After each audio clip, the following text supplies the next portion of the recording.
Hello সবাইকে, কেমন আছো তোমরা সবাই? আমি লিসা। আজ আমার আর্ট সিরিজ 30 ডেজের প্রথম দিন। আজকে আমি মা সরস্বতীকে আমার স্কেচ বুকে আঁকার চেষ্টা করছি। আমি ছবিটা ওয়াটার কালারেই আঁকছি। এখানে আমি অ্যাক্রিলিক কালার ইউজ করেছি।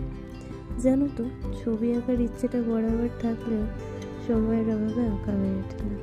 তাই ভাবলাম একটা সিরিজ বানিয়ে আঁকার চেষ্টা করি, তাতে যদি রেগুলারিটি মেনটেন হয়। তাই এই চেষ্টা।